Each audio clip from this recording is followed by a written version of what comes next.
There's some bad news for those of you who use electronic cigarettes. LA and New York are among the newest places to abandon the e-cig in public places, instead treating them as the same as normal tobacco products, which they are surely not.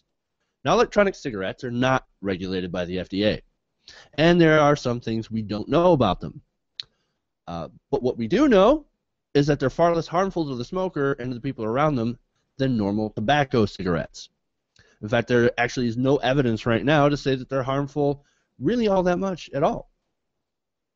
In a recent interview with, of course, friend of the show and avid vapor, Brad Friedman, on KFPK Pacifica Radio, Brad sat down with Councilman Paul Koretz, who voted for the ban in LA, during which Koretz admitted that there's probably about a 99% possibility that vaping is actually much safer than smoking. Fascinating. So why the ban? I mean, if there's little evidence to support that this is a harmful habit, unlike cigarettes, in which there is a mountain of evidence showing that they are actually bad for you, what would be the reason for this ban? Some of the arguments against vaping are the classic quote-unquote gateway drug argument. Yes, vaping leads to smoking, which doesn't make sense, and the argument that kids and teens will actually get a hold of it and therefore become smokers themselves of normal cigarettes. Now, I'm not a smoker, so I don't really have much of a dog in this. There's never really been anything appealing to me about putting something on fire in my mouth. But nonetheless, what it comes down to me, is that vaping doesn't really seem like a public health issue. You know me. When something's a public health issue, I kind of go after it, like, because I want to protect the public health. But this does not seem like that. The argument to me seems like it's just politicians saying that since these are kind of like, they look like cigarettes, they're automatically bad for you and bad for everyone else around you, even though we know that they're not through the evidence that we have. So now we're going to treat them the same way as normal cigarettes and ban them from public places. Also, think of the children. That's really their argument. Now I'm going to go to my panel and ask you guys, what do you think about this? Sean, go. Okay, so the first thing I want to say about this so-called thing of vaping is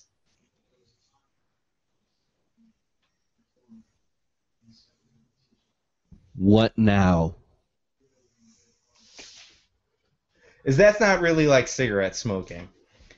It's an electronic cigarette, and basically this was invented to get people off of smoking, and it's one of the more effective ways to do so. And it was actually preemptively banned by the FDA before it came out, and they had to sue just to get this product on the market. And basically what it is it's a nicotine patch that you take orally, right? So if a lot of smokers end up it's not just the nicotine addiction, it's the behavior. So the idea of holding something this size and shape to your mouth and having that inhale exhale factor is like a big thing for them. So it's actually one of the most effective public health tools because it gets people to quit smoking. That being said, the arguments against vaping are basically that they look bad because what you inhale is nicotine and what you exhale is basically water vapor. Sometimes it has a little scent to it due to the flavor. So it's not a secondhand smoke issue. It's really, if it is dangerous, it's probably a firsthand vapor issue. Like, it's just, and if you read the quotes from the politicians, they say it's about the way it looks. Like, they don't like that it quote unquote normalizes smoking, which is ridiculous. And the idea that it's a gateway drug to tobacco is possible, right? I guess. But in reality, it's a gateway drug off of tobacco. It's what it's meant for and how it's most of the time being used. Now, I also don't see the argument of why they say it's a gateway drug to tobacco when it's actually cheaper to smoke cigarettes. It's actually more expensive to order some of these e-cigarette kits online, and you need a credit card, and obviously kids are not going to get a hold of this. It's the same sort of argument that I see that they're making with marijuana. Well, I actually have to argue against that because in New York State or New York City, it costs about $12 for a pack of cigarettes, right? This little kit that I bought comes with 2 e-cigarettes, and they each last like a couple. The atomizer in them, to get too technical, lasts months, and they come with liquid, and basically a drop of this is equal to a couple of drops is equal to a pack of cigarettes. So vaping is actually cheaper. Well, it does depend, I think, because I believe New York probably has a higher tax on this sort of thing. So I think it'll depend in the states and when it comes to their state taxes. Right, but overall, what you're doing is you're putting an investment down on a kit, and you're not buying packs every day. Like if you're a quote unquote vapor, I hate the fucking word so much. If you're a quote unquote e-cigarette smoker, then you're basically making an investment and you're buying the liquid, and it's going to cost you like $60, $70, but you're going to be able to use that for months and months and months and months. If you're a pack-a-day smoker or a 2-pack-a-day smoker, it's much more expensive. And that sort of defeats sort of the actually that goes along to kind of buttress my point, is that kids aren't going to get into that. They're not going to make some $50 to $70 investment into a smoking kit when they could go and buy, like, you know, a $7 pack of cigarettes or a $12 pack of cigarettes from their buddy or whatever. Right. You know, their 18-year-old buddy. So it sort of strengthens my point. But I want to get... I get your point. There are some disposable ones at 7-Eleven, but those aren't like serious ones. But I want to get Jordan's input on this. Jordan, what do you think?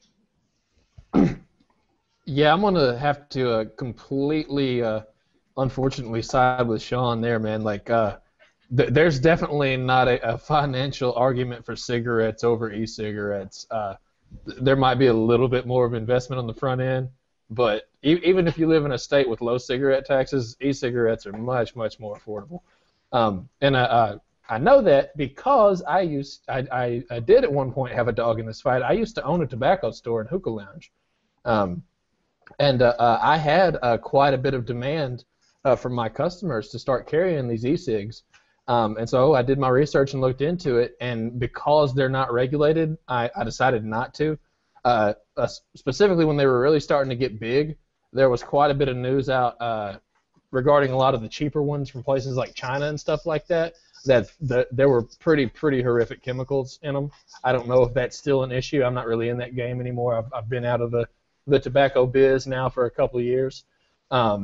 But I decided against it, you know, and just sold the traditional ways to kill yourself by inhaling chemicals. Well, I guess hookah's not real traditional in America, but you know what I mean. Far be it for me to argue against facts. If you guys actually know more economically about this, then I'm going to defer to your guys' opinion, just to lay that out. Yeah, but these are sort of the same side here. Yeah, there's definitely more of a time investment with these. Like, you got to take it and like a cigarette, like you just take it and you light it and you're ready to go. But with these, you got to put it together. You got to charge the battery. You got to refill your dropper. Like, there's that. And also, I don't know that this would be difficult for kids to get a hold of at all. But at the same time, I mean, it's not difficult for kids to get a hold of alcohol or tobacco, and we don't make those. You know, well, I guess we do ban them in public, so I don't know. Maybe I'm arguing. Well, we don't ban. There's regulations on how we do it, at least I should say. Mm. But yeah, so I chose not to sell it because the government hadn't stepped in and hadn't regulated it, and I felt in a responsible way, and I didn't want to do harm to my customers. But like, I don't know that there's any chance of secondhand vapor being harmful like we know secondhand smoke is. So the banning of public places seems really inconsistent with the reasons why we ban smoking in public places, because secondhand smoke kills. I don't know that we have any evidence that secondhand vapor does. Like Sean said, this is just a matter of them banning something because of the way it looks, and that's big government at its worst, man. You cannot pass laws based on the way something looks. It's the same argument we've used in previous episodes for gun control. Like, because one gun looks scarier to you than other guns, you can't ban that gun. That's unconstitutional. Because this looks uncomfortable to you doesn't mean you can ban it. That's unconstitutional. So, but there's that, and yeah, like the idea that this is a gateway drug to smoking. I mean, like Sean said, I think this is a gateway drug off cigarettes. I don't know that it's going to bring people to cigarettes, but who knows? Right. Sean, you have anything to add? And one of the things, one of the advantages of e-cigarettes is that you can use them inside. Because if you have somebody who's trying to quit smoking, the last thing you want to do is force them into a location where other people are smoking because that smell brings back that craving. So if you don't let them smoke in bars, or at least let the bar owner decide if they can vape in the bar, then they're going to go outside and stand next to the smokers, and it's going to lose its effectiveness. And the most ridiculous thing I find about this, besides the fact that they literally say it's because they don't like the way it looks, is that New York State gives out nicotine patches at college campuses. So my thing is that maybe there's two actual reasons behind this, and one is they're going to lose money that they collect on the cigarette tags, and two, they're going to lose whoever they're buying those nicotine patches from isn't very happy about a more effective competitor. Like, if this was really about public health, you would do some studies on e-cigarettes, and you might end up giving them out as an alternative. There's a lot of doctors who recommend these to their patients who can't quit smoking because speaking of studies, actually, there was a study from Michael. It wasn't Michael Siegel who did the study, but he's a professor in the Department of Community Health Science at Boston University. He was reviewing a recent study, and he came out and he said, look, this study confirms that electronic cigarette use is much safer than smoking, and suggests that any health risks associated with passive exposure to electronic cigarette vapor are likely to be quite low. Including e-cigarettes in the city's smoking ban would be a step in the wrong direction. It would send the unintended message to smokers that electronic cigarettes are as dangerous as traditional cigarettes, locking many smokers into traditional cigarette use. This is a public health outcome we do not want, and I couldn't agree more. Right, and I'm not, and look, I'm not in favor of the cigarette smoking bans because I think it's a business owner's decision. But if you're gonna say that's a public health issue and you're gonna have that argument, this is not a public health issue. This is a safer alternative. It is. There are 5 ingredients in this. In American-made products, there are 5 ingredients in this. They're all approved by the FDA separately. If they want to do studies to confirm whether mixing them all together and inhaling them are good or bad, then they can do that. But basically what you have is nicotine, water, and flavoring, because most of these come in what you call it, in apple and are all different flavors. And the crazy thing is that if you start banning this and restricting this, you're going to hurt the companies that are actually trying to invest and make this taste more like an actual cigarette. Because one of the drawbacks is that although it gives you the vapor feeling and the oral fixation and you have the thing in your hand, is it's not exactly the same taste. So if they can make an imitation cigarette that's not dangerous, like why would you ban this? Right. It's like and that's the weird thing, is they're basically trying to make a healthier cigarette, but the New York State legislator and the Los Angeles City Council, thank you. They're saying no. One of the arguments too, I'm sorry, that the LA City Council used is that since we don't know, they say that we don't know a lot about it, that's why we're preemptively banning it. And that's in LA's case. And I think it's like, well, wait a minute. If we already actually know a great deal about it, and somebody from the American Lung Association, I'm sorry I forget his name, comes out and says the statement in this study, he says that it seems like it's fine, it's a safer alternative to smoking. Why would they sit there and ban it when there's this information out there? It doesn't make any sense. Right, and that's like a crazy way to live. Like, we don't know a lot about it, so we'll ban it, and then maybe sometime in the future, if it's proven to be safe, we'll change the laws. You know, like marijuana, they banned it when they didn't know a lot about it, and you know, sometime in the future it might be legalized, but who knows? Like, to be fair on that point, Sean, I think we are coming closer to legalization every day on marijuana. Like 40 years, like. If you're a smoker and this helps you, you really want to wait until the LA City Council decides that you can help yourself get off the tobacco? That's crazy. That's a good point, and I agree with you. Jordan, did you want to say something? Yeah, like to kind of what we talked about here. I mean, we've got this with marijuana. Like clearly, when you ban something, then the impetus is put on enforcing the ban, not further, researching whether or not you should keep the ban. And then if we're going to make smoke, like inhaling and exhaling water vapor illegal, then like are we going to make it illegal to breathe in cold places?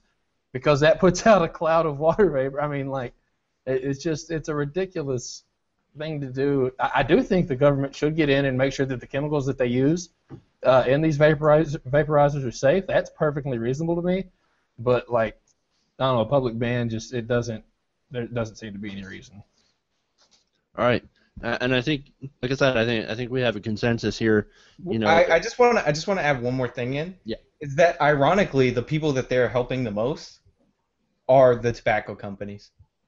Like, who would benefit the most from suppressing a safer cigarette? Yeah, this is another example of a trend that unfortunately has developed lately. I mean, this won 12-0 in the city council vote. Just another example of like when you see bipartisanship today, it means we're getting screwed.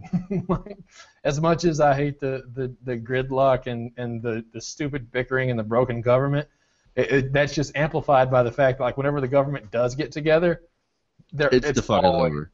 Horrible results. Indeed. All right. So, like I said, we pretty much agree this ban is not needed, not necessary. Let people do what they want. If they're, as long as it doesn't hurt anybody else, I don't see an issue with it. And if it's proven later that it does hurt other people, then I think that would be grounds to restrict it. But there's no scientific evidence at all to suggest that. So, and another thing, I think the FDA would be right to come in and regulate it as a separate entity, other than not like cigarettes, as a separate entity than cigarettes, because it is different.